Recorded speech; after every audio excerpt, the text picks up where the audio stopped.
देश में चंद दिनों बाद लोकसभा चुनाव होने वाले हैं। ऐसे में उत्तर प्रदेश से लेकर दिल्ली तक सियासी सरगर्मी बढ़ चुकी है। देखना यह होगा कि जनता का आशीर्वाद किसे मिलता है। लेकिन इंडिया गठबंधन हो या एनडीए गठबंधन हो, गोलबंदी तेज है। हम मौजूद हैं काशी विश्वनाथ धाम से चंद मीटर की दूरी पर, जहां पर भारी संख्या में जो ये श्रद्धालु हैं वो दूसरे जिलों से आकर वहां पर पहुंच रहे हैं। हम उनसे जानने का प्रयास करेंगे कि उनके जिलों में क्या माहौल चल रहा है। आप सभी को हर हर महादेव। पंडित जी कहाँ से हैं? देवरिया जिला रुद्रपुर से। 2 लोकसभा सीटें हैं वहाँ पर, क्या माहौल वहाँ पे चल रहा है? कामकाज हुआ है 10 सालों में? कामकाज कुछ हुआ है लेकिन अच्छा हो रहा है अभी फिलहाल। अब अच्छा हो रहा है। हाँ। अच्छा, एक बात कहा जाता है वहाँ पर कि जो मूल वहाँ के रहने वाले लोग हैं उन्हें अवसर नहीं मिलता है, इसकी वजह से मूल जो देवरिया का विकास है, बुनियादी सुविधाएं वो नहीं हो पाती हैं। हाँ, ये इसमें थोड़ी सी त्रुटि है। हाँ। थोड़ी सी कमी है। हाँ। इसमें आप देवरिया जिला के जो अपने जो बासिया संसदीय क्षेत्र है का नेता तो कमलेश मिश्र जी, कमलेश पासवान जी, उनके द्वारा कुछ कार्य स्लो लेकिन अच्छा हुआ है। अच्छा हुआ। आप कहाँ से हैं? जी, हम भी रुद्रपुर जिला देवरिया के ही रहने वाले हैं। देवरिया के हैं। देवरिया का क्या मिजाज चल रहा है? किसको मौका दे रही है वहाँ की जनता? सर, मिजाज तो देखिए पूरे यूपी का गर्म है।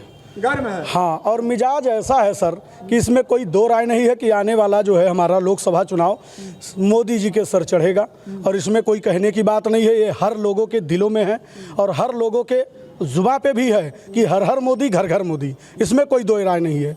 और विकास की बात अगर हम करें तो पिछले कई वर्षों के बाद अब जो विकास देखने को हमें मिला है अपने क्षेत्र, अपने गांव, अपने नगर, अपने ज़िलों में, वो आज के 10 सालों के पहले ऐसा विकास हमें देखने को नहीं मिला था। पिछले 70 सालों में भी कह लीजिए तो ऐसा विकास जो है नहीं देखने को मिला था। इसमें हम यही कहना चाहेंगे कि इसमें बोलने की ही बात नहीं है, ये तो हर लोगों के दिलों में है। ये तो जनता तय कर देगी आने वाले समय में कि कौन कैसा है, क्या किसको मिलना चाहिए, किसको नहीं मिलना चाहिए, इसका मौका ये जनता तय करेगी। और जनता के दिलों में है। आप पूछेंगे कुछ और, जुबान पे कुछ और, दिल में कुछ और रहता है। जो लोग खुलकर नहीं कह सकते वो लोग भी आने वाले समय में मोदी जी को ही अपने राजगद्दी पर बिठाने का काम करेंगे। चलिए, एक विषय पर और हम आपसे भी बात करेंगे। क्या लग रहा है किसको मौका जनता दे रही है? देखिए क्या है, जो सनातन के साथ है उसके साथ सभी लोग रहेंगे, क्योंकि भारत जो है सनातनी देश है। और यहाँ पर जो है जितनी भी सरकारें आई तो अभी तक जो है सनातन का साथ किसी ने उतना दिया नहीं जितनी ये सरकारें दे रही है। विकास के साथ साथ वो धर्म के साथ चल रही है। हमारे ग्रंथों में, पुराणों में भी ये कहा गया जो धर्म के साथ चलता है उसका ही विकास होगा और उससे का ही जय जयकार होगा। तो हमारा खुद का विचार है कि जो सनातनी है और जो सभी लोग सनातन रहे तो उन्हीं को जो है फिर से जिताएंगे। हर हर महादेव। जो धर्म के साथ है उसका ही विकास होगा, इन्होंने कह दिया। तो यानी राम मंदिर की जो प्राण प्रतिष्ठा हुई है उसका असर आने वाले लोकसभा चुनाव में देखने को मिलेगा? बिल्कुल मिलेगा। 400 पार होगा। 400 पार होगा, आपने दावा कर दिया। दावा है 400 पार होगा। रहने वाले देवरिया के, रुद्रपुर जिला देवरिया के हैं, क्योंकि जनता मन बना चुकी है, क्योंकि हर एक स्कीम अच्छी है, गरीबों के लिए चल रहा है हर एक स्कीम। और सनातन धर्म के लिए जो मोदी जी कर रहे हैं, जो योगी जी कर रहे हैं, और अदर कोई पार्टी वाले कोई नहीं कर रहा। आखिर क्यों 70 साल कांग्रेस राज किया, क्यों नहीं काशी विश्वनाथ जी का कल्याण हुआ इस प्रकार से? राम मंदिर 500 वर्षों बाद जो है कि निर्माण हुआ है, इस प्रकार से क्यों नहीं, आखिर क्यों नहीं किया है अदर जो है पार्टी वाले, क्यों नहीं किए हैं? ये कहना है आप, हमको लग रहा है पगड़ी बांधे तो बनारसी लग रहे हैं आप। बनारस के? नहीं, हम सुल्तानपुर के हैं। सुल्तानपुर के, लेकिन बनारस में ही आप रहते हैं। हाँ। अच्छा, यहाँ बनारस के लोगों का क्या मिजाज चल रहा है आपको? भैया, मोदी जी को कोई टच नहीं कर सकता है। मोदी जी को कोई नहीं। कोई आशीर्वाद मान लीजिए, यहाँ उनकी मतलब 2 बार से यहाँ के सांसद रहे हैं, लेकिन इसके अलावा बाकी लोग भी यहाँ पर आते होंगे। और लोग क्या कहते हैं जो सुनते होंगे आप कि उनके जिलों में, उनके राज्यों में क्या? भैया, सबका यही कहना है। लगभग हम लोग जहाँ तक आवाज़ जाती है, जहाँ तक सुन पाते हैं, सबका यही कहना है। हाँ, सबका यही कहना है। चलिए, कुछ अन्य लोगों से भी हम यहाँ पर जुड़ेंगे, बात करेंगे। आप क्या करते हैं? देखिए, हम ब्राह्मण हैं और हम डिस्ट्रिक्ट देवरिया से आए हुए हैं और यहाँ विश्व कल्याण के हम लोग अनुष्ठान पूजा कराने हैं महामृत्युंजय महादेव मंदिर पर। अच्छा, महामृत्युंजय जी में जी। तो इस बार महादेव का आशीर्वाद किसको मिल रहा है? राहुल जी भी पहुंचे थे वैद्यनाथ धाम में दर्शन पूजन करने के लिए, उन्हें भी मिलेगा आशीर्वाद? देखिए, जनेऊ पहने से कोई ब्राह्मण नहीं हुआ था। वो तो कहीं मस्जिद में चले जाते हैं, कहीं चर्च में चले जाते हैं। जनेऊ पहने से कोई ब्राह्मण नहीं हुआ था। सनातन धर्म की रक्षार्थ के लिए मोदी ने बहुत कुछ किया है। आज भारत जो है सैन्य शक्ति में 4थे नंबर पर है। कभी शासन कांग्रेस का था जो 16वें नंबर पर था। आज हमारा राष्ट्र सुरक्षित है, आज हम सुरक्षित हैं। आज देखिए, हमारे यहाँ यूपी क्षेत्र में योगी जी के आने से हमारे यहाँ क्राइम बंद देगा। एक व्यक्ति जो क्राइम करता है डायरेक्ट नंबर 186 लगाओ, तुरंत जो है प्रशासन 24 घंटे की सुनवाई करती है। और एक व्यक्ति शरणागत में आता है, टोटल अत्याचार बंद हो जाता है। राम मंदिर कितने हजार सालों से पड़ा हुआ था, कितने सरकारें आई, लोग कहते हैं राम जी मंदिर बनाएंगे, लेकिन जिसने कहा उसने राम मंदिर बना के दिखाया। आप विश्वनाथ जी कॉरिडोर है, लोग विश्वनाथ जी पर उंगली उठाते हैं कि विश्वनाथ जी मंदिर बना दे, महंगाई बढ़ गई है। मूर्ख, तुम्हारे घर में चीन से नेपाल से घर में सामान है, उसकी महंगाई नहीं बढ़ रही है, और देश हित के लिए, राष्ट्र हित के लिए और धर्म के लिए तुमको महंगाई बढ़ जा रही है। अन्य नेता जो बोल रहे हैं कि ऐसा नहीं, इन्होंने महंगाई बढ़ा दिया। जब भी चुनाव होता है, महंगाई भी विषय है, महंगाई बढ़ा, इसे आप स्वीकार रहे कि नहीं? खैर ये धर्म का विषय अलग है। एक शब्द है, भारत अगर एक दिन बंद होता है तो कई अरब रुपए सरकार को नुकसान होता है। कोरोना काल में 2 साल भारत सरकार ने सबको राशन पानी दो, कहाँ से आएगा? महंगाई नहीं बढ़ेगी। इसका असर होगा चुनाव पे? बिल्कुल असर है। जिसने 80 करोड़ लोगों को कह रहे हैं कि मुफ्त में हमने राशन दिया। धारा 370 हटा कश्मीर में, कश्मीरी ब्राह्मण वहाँ पर, इसका असर क्यों नहीं पड़ेगा? राम मंदिर बन गए, विश्वनाथ मंदिर, महाकाली कॉरिडोर बन गई। जो सनातनी है वो अपने जो है मोदी जी को वोट दें। योगी मोदी कमल निशान मांग रहा है हिंदुस्तान। चलिए ये तो वक्त ही बताएगा। आपको क्या लगता है? बहुत लोग यहाँ पर आते होंगे, विचार क्या लग रहा है जनता का? मेरा एक ही कहना है, जो राम को लाए हैं हम उनको लाएंगे, जो राम को लाए हैं हम उनको लाएंगे, इस देश में फिर से मोदी जी को लाएंगे। चलिए, मोदी जी के प्रति ये इनका जो एक भाव है वो देखा जा रहा है। हर हर महादेव का उद्घोष भी है। अच्छा, आप क्या सोच रहे हैं? आप मुस्कुरा भी रहे हैं, लग रहा है काशी की तस्वीर बदली लग रही है आपको? बिल्कुल बदला हुआ है। काशी बदला है। पहले कब आए थे?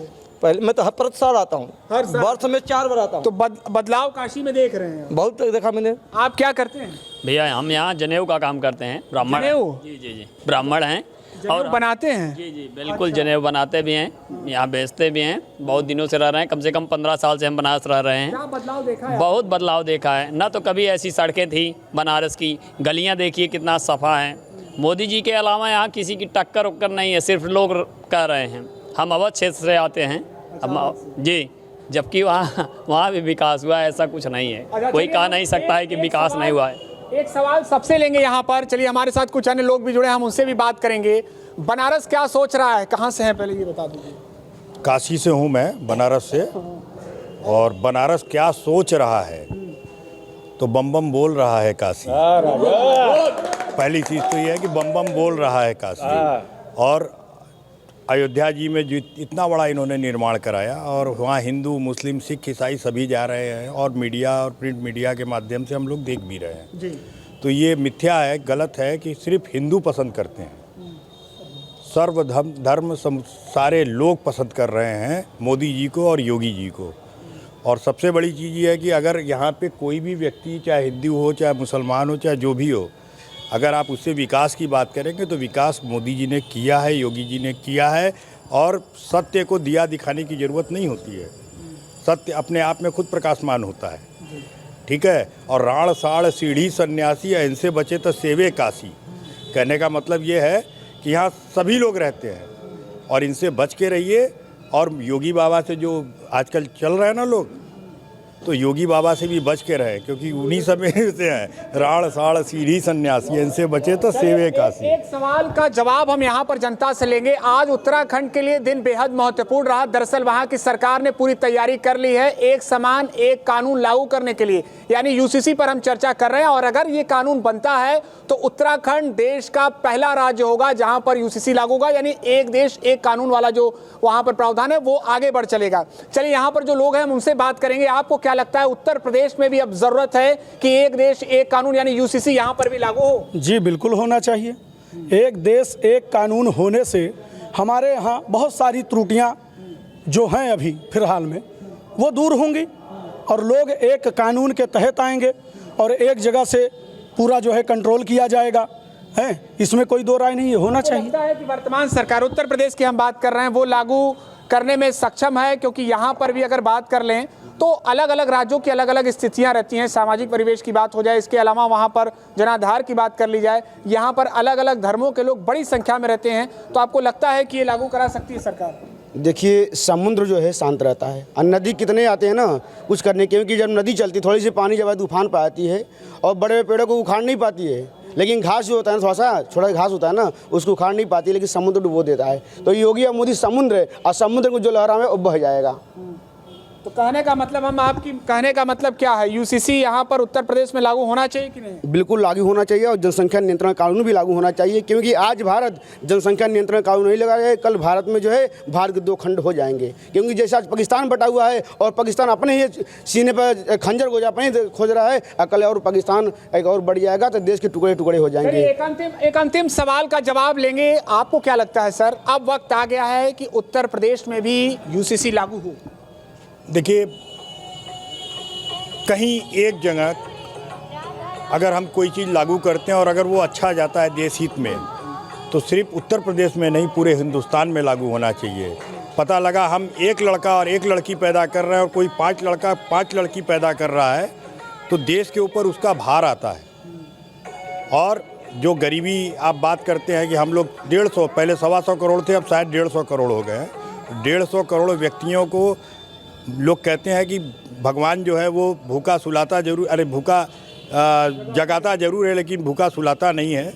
तो 150 करोड़ की जिम्मेदारी मोदी जी के ऊपर है और एक कानून अगर वो लागू करेंगे तो शायद पूरे देश में एक एक व्यक्ति के पेट में एक एक अन्न का दाना जाएगा, और यही है। इस समय पूरे देश में यूसीसी की भी चर्चा है। ऐसे में आने वाले चुनाव के दौरान भी जो सियासी सरगर्मी है वो उत्तर प्रदेश से लेकर दिल्ली तक बढ़ चुकी है। कुछ ही दूरी पर काशी विश्वनाथ धाम है और यहाँ पर आप देख सकते हैं कि ये भारी संख्या में श्रद्धालु हैं। जल्दी से अपनी बात को खत्म करिए आप। जैसे अभी हमारे बड़े भ्राता साहब ने कहा कि यूसीसी ज़रूरी है, और इसके पहले इन्होंने कहा कि यहाँ जैसे राम मंदिर बनने के बाद कितने प्रोत्साहित के साथ हिंदू, मुस्लिम, सिख, ईसाई सभी लोगों ने पसंद किया और सभी लोगों ने अपना दमखम लगाया।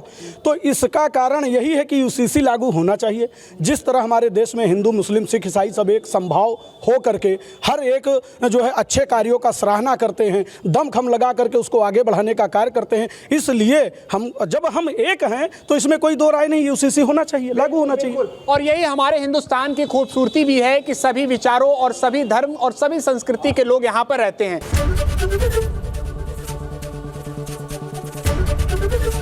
एबीपी गंगा, खबर आपकी, जुबान आपकी।